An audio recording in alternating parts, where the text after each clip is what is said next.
राज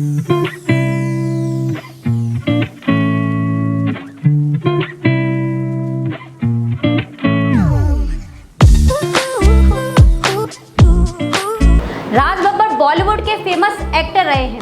आज वो मुख्य धारा की राजनीति का अहम हिस्सा भी हैं।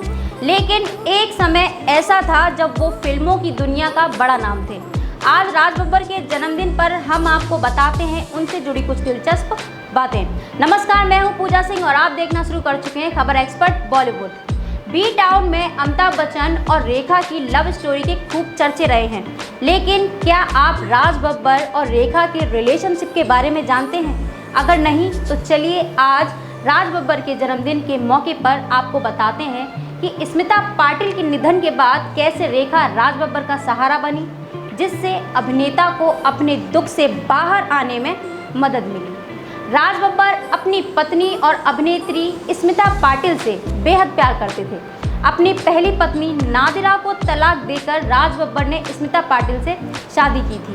दोनों एक दूसरे से बेइंतहा मोहब्बत करते थे, लेकिन इस प्यार को नज़र लगी और स्मिता हमेशा के लिए राज बब्बर को छोड़कर चली गई।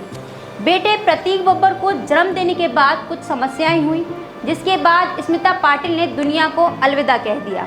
अब राज बब्बर को समझ नहीं आ रहा था कि वे बेटे की जन्म की खुशी मनाएं या अपने परिवार को खोने का गम। बॉलीवुड के जाने माने एक्टर राज बब्बर आज अपना 69वां जन्मदिन मना रहे हैं। राज आज भले ही राजनीति में अपनी किस्मत का सितारा बुलंद कर रहे हों, लेकिन एक समय ऐसा था जब वो लड़कियों के दिलों में राज करते थे और उनकी फिल्में बॉक्स ऑफिस पर कमाल करती थी। टॉप एक्ट्रेस के साथ की करियर की शुरुआत फिल्मों में आने से पहले राज बब्बर ने स्ट्रीट थिएटर से एक्टिंग की ट्रेनिंग ली थी। इसके बाद राज बब्बर दिल्ली से मुंबई शिफ्ट हो गए। राज बब्बर ने अपने कैरियर की शुरुआत उस वक्त की टॉप एक्ट्रेस रीना रॉय के साथ की थी। राज बब्बर फिल्मों के अलावा अपने निजी रिश्तों के लिए भी काफ़ी चर्चा में रहे हैं।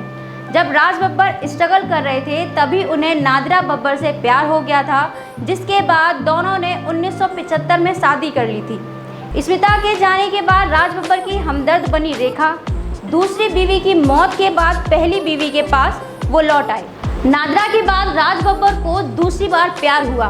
कहा जाता है कि फिल्म भीगी पलकें के दौरान राज बब्बर और स्मिता पाटिल के बीच प्यार पनप गया था। 80 के दशक में ही ये दोनों लिव इन रिलेशनशिप में रहने लगे थे। इसके साथ ही राज ने नादिरा को छोड़ दिया और स्मिता पाटिल से शादी रचा ली। राज बब्बर के 3 बच्चे हैं, जूही, आर्य और प्रतीक। जूही और आर्य नादिरा से हैं, जबकि प्रतीक स्मिता और राज बब्बर के बेटे हैं। स्मिता के निधन के बाद राज फिर से पहली पत्नी नादिरा के पास वापस लौट गए। स्मिता के जाने से राज बब्बर टूट गए थे। इसी बीच काम पर लौटने के बाद राज बब्बर को थोड़ा सुकून मिला और साथ ही अपने दर्द को बांटने के लिए एक हमदर्द भी। यह हमदर्द कोई और नहीं बल्कि रेखा थी।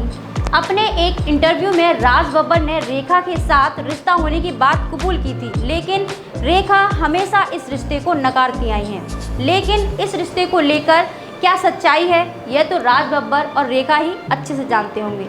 लेकिन बॉलीवुड गलियारों से होते हुए जो मीडिया की सुर्खियां बनी है वह कहानी है और कुछ यही बयां करती है। जब रेखा और राज बब्बर के अफेयर की खबर बॉलीवुड के गलियारों में गूंज रही थी, तब उस समय एक अफवाह यह भी उड़ी कि रेखा से रिश्ता रखने पर फिल्म निर्माता हबीब नाडियाडवाला ने राज बब्बर को धमकी दी थी। इस वजह से वह रेखा से दूर हुए। हालांकि इससे राज बब्बर इनकार करते आए हैं। रिपोर्ट के मुताबिक उन्होंने कहा था कि मैं धमकी जैसे शब्द का इस्तेमाल नहीं करूंगा। मुझे नहीं लगता कि हबीब नाडियाडवाला की इतनी क्षमता थी कि वह मुझे धमकी दे। वह कुछ चीज़ों पर बातचीत करने के लिए आया था और इसी बीच जब उसने यह कहा कि हमारे हाथ बहुत लंबे हैं तो बस थोड़ी बहसबाजी हो गई थी। कहा जाता है कि रेखा और राज बब्बर का रिश्ता टूटने की वजह नादिरा थी। कुछ मीडिया रिपोर्ट्स में यह दावा किया जाता है कि राज बब्बर ने अपनी पहली पत्नी नादिरा के पास वापस जाने का फैसला किया तो रेखा इससे काफ़ी नाराज़ हो गई थी। एक दिन दोनों के बीच इस मसले को लेकर खूब बहसबाजी हुई और उसके बाद रेखा को मुंबई की भीड़ भाड़ वाली सड़कों पर नंगे पांव दौड़ते हुए देखा गया। हालांकि इसकी कहीं कोई पुष्टि नहीं हुई है, सिर्फ मीडिया में ऐसी रिपोर्ट्स हैं। जो चश्मदीदों के हवाले से छापी गई हैं। लेकिन आज अभिनेता के रोल के बाद नेता का रोल अदा कर रहे और कांग्रेस में एक प्रखर नेता के रूप में हैं। फिल्मी दुनिया में प्यार भी हुआ, इकरार भी हुआ, अब सब समय के अनुसार रहा। लेकिन इस खबर पर आपकी क्या राय है, हमें कमेंट बॉक्स में ज़रूर लिखें और खबर एक्सपर्ट चैनल को सब्सक्राइब करें।